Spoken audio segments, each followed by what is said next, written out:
I've had to make a list today of all the things I want to talk about. There's not a huge number of things to talk about, but I want to talk about them. So, let's get started. So, first of all, I haven't crafted in 3 whole days. It is now Monday morning. I haven't crafted anything since Thursday. And that's because on Friday I went over to see my best friend. That's a whole day out. And she has been saving jars for me. So this is what I came back with.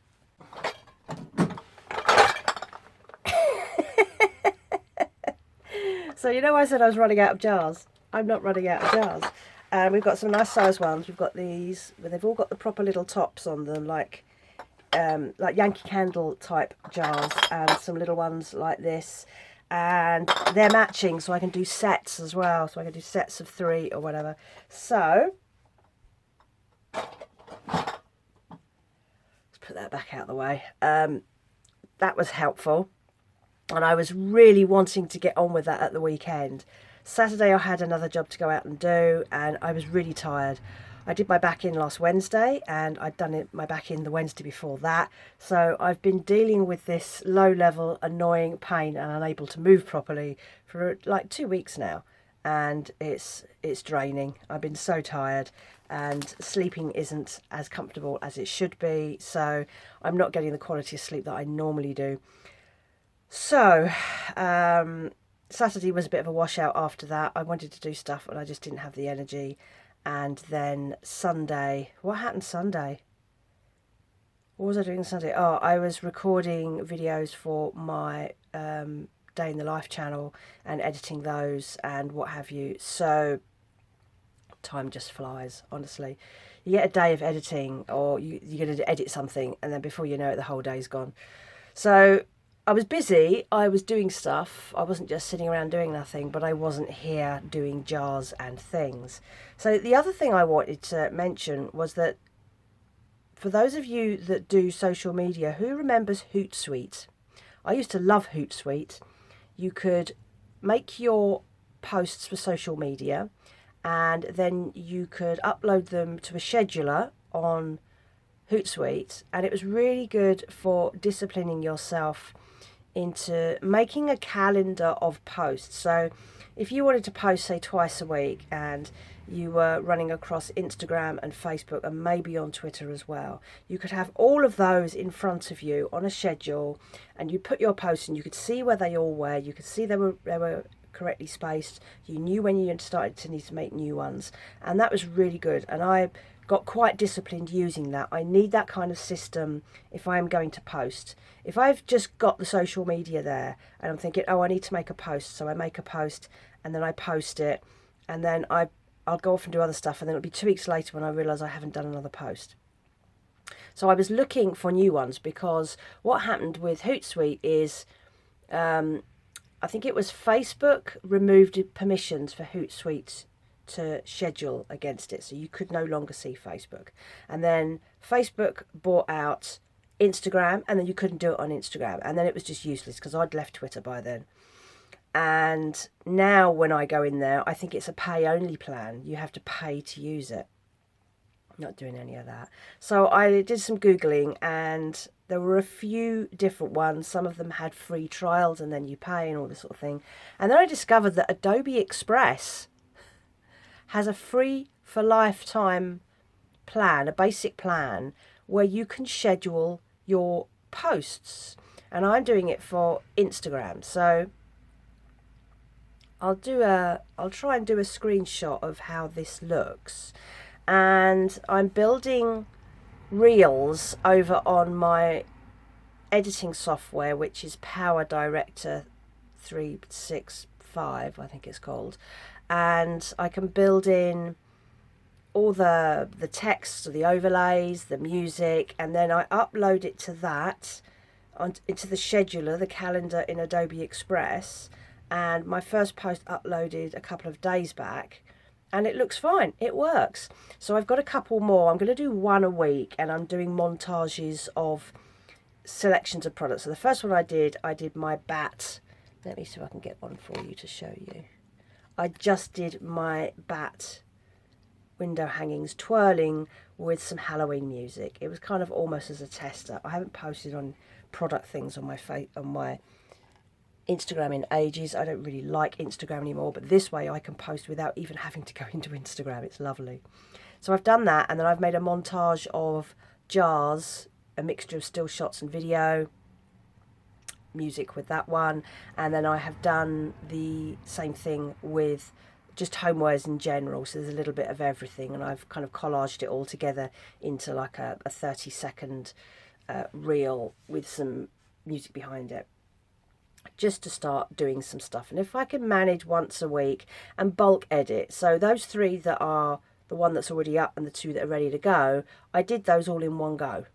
And if I can bulk edit, say 3 or 4, now I've got a template with music and the files are laid out, I could just have to replace the imagery as I make new things. And then if I can bulk upload, say 3 or 4 at once, that's practically a month's worth of posts done in one go. So that's really, really good. I'm really happy with that. We'll give that a go. It's not going to hurt, is it? I mean, I wasn't using Instagram before. Now I'll be using Instagram. What else?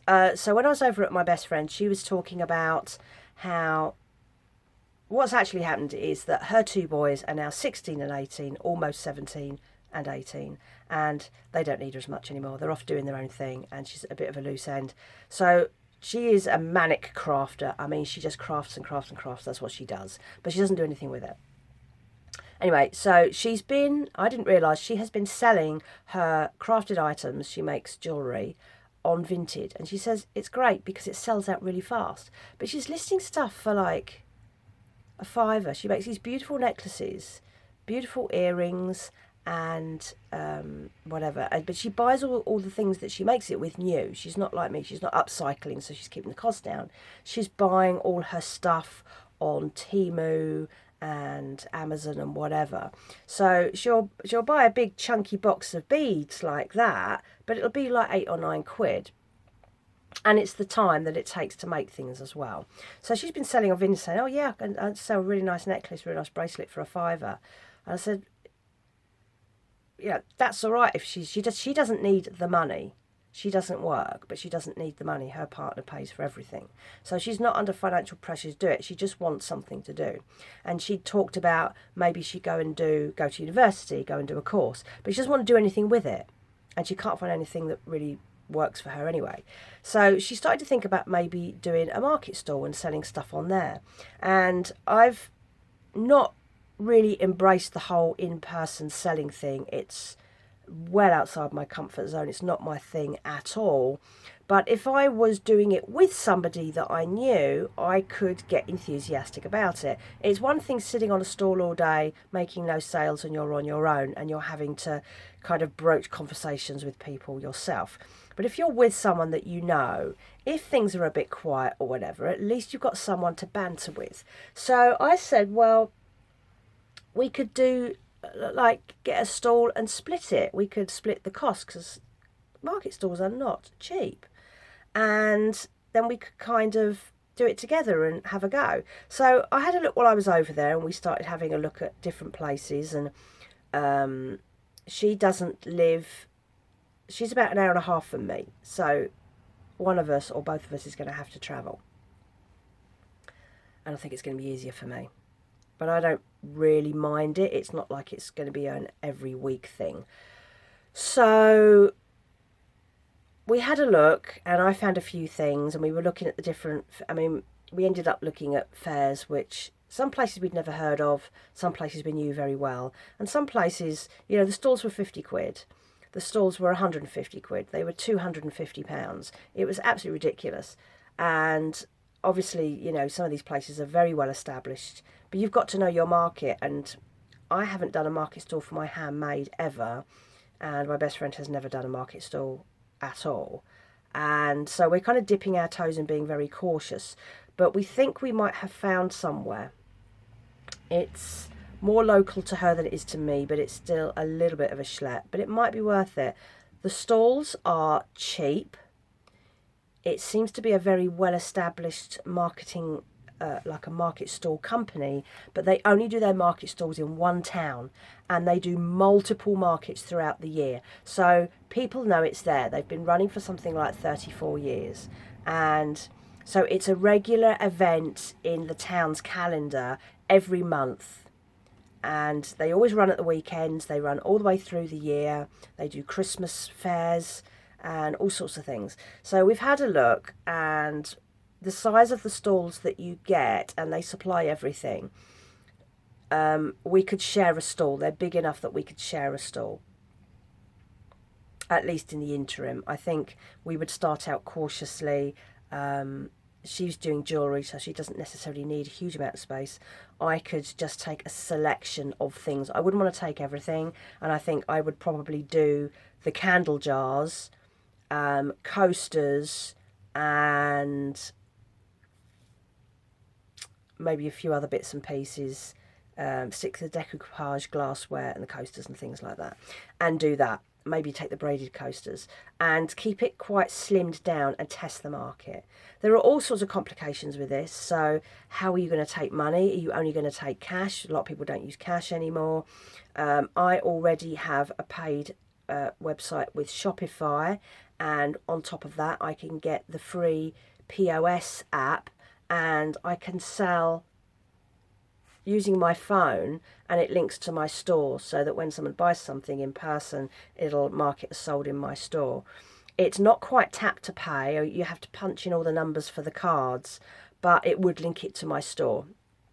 But then for her, because she doesn't have anything, I had a look at Square. Square has a free standalone POS app which sets up a tap to pay on your phone, so people can tap their card. So, and that's free, and then they just charge per transaction, which you're going to get anyway. I mean, you can't get it all for free. These companies are companies, they're businesses, they have to make their money. So if you're being charged, I think it was like I can't remember what the percentage was. I think the transaction fee was something like 0.75% per transaction, or 1.75, I can't remember. Anyway, I did some math and it didn't look like it was going to be horrific.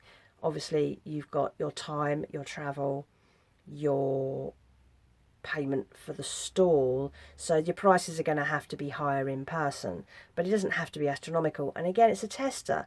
You know, if you find that your stuff's selling really fast, maybe because it's too cheap, put the price up a couple of quid. So all these things to think about, and it's kind of enthusiastic making. We are going to go and have do a recce of one of their markets, just to see if it is as good as it sounds, because there's nothing worse than turning up to do a market and finding out it's a damp squib and you've wasted your time and your money. This happens all the time, even I've done that. But she doesn't have the kind of free time that I do, so we're not going to be able to get over to check out one of these places until November, and it's going to be towards the end of November, so we won't be doing a Christmas market this year. And she said, so when do you want to do one? And I said, well, I think we should start next year. They do markets every month throughout the year, so we could get a few markets, 3 or 4 markets in every year. And she said, yeah, I think next year's best. We could do one in the summer, and if that works, do one at Christmas. And I'm thinking, need to do more than that. So I think we should go over and recce it in November and see if I can push her to do a spring fair, like April, something like that. And of course, in the meantime, I'm still hoping that the website's going to pick up. My traffic on my Shopify really picked up over the weekend. There's a lot more browsers, and of course the kids go back this week. So I was saying, wasn't I, that once everything goes back to normal, people start getting into shopping mode again. So I'm hoping that that is a good sign for the future.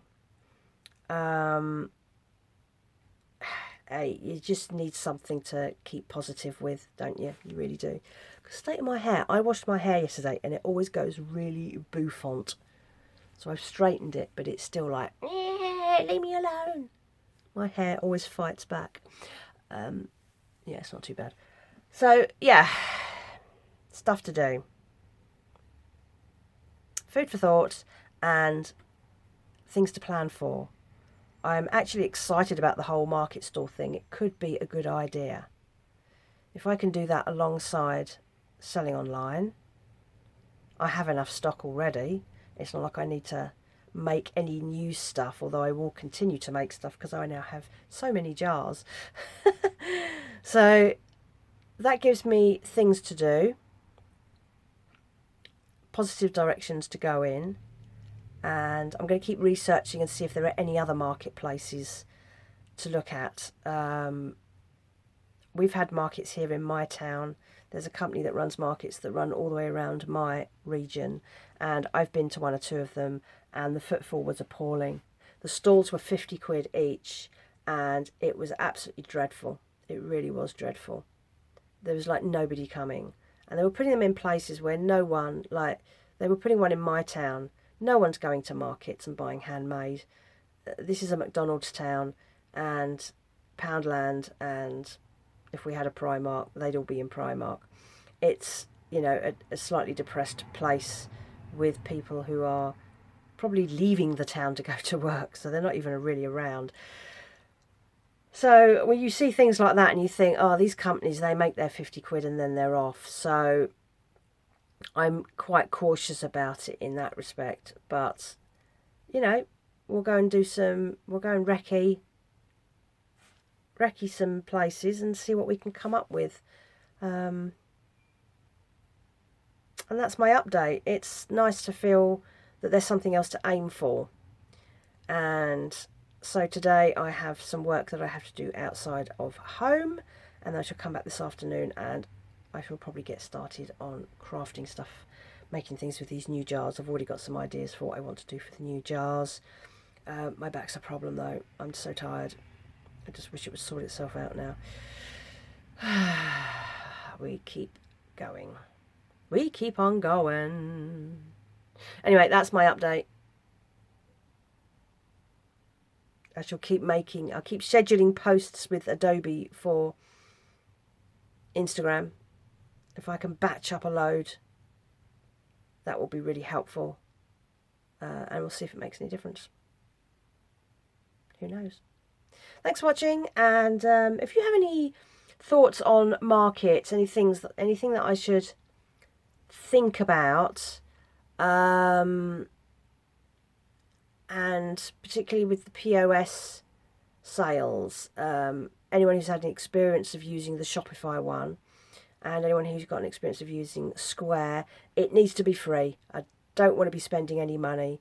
I don't want to be buying any hardware. If we can use mobile phones as a tap to pay, that's great. So Square sounds good. I know Square are really popular and seem to have a really good reputation. But if there are others that you know of in the UK, do let me know. Any tips, any advice on starting from scratch in market stalls, doing jewellery and homewares and stuff. I mean, we might go to this market in November, have a look and see that half the stalls there are doing exactly what we're doing. You know, how much competition do you need at one market? So we need to look for other markets as well and see if there's anywhere else that also, and it might be that that's all we need. There's a lot of work involved. It's like, how many do you want to go to? And I'm just one person, so I'm not producing like huge amounts of stuff. Selling huge amounts of stuff would be great, but we'll see how we get on. So any comments, any advice, any ideas, do drop them in the comments below, and I will speak to you soon. Thanks for watching. Bye bye.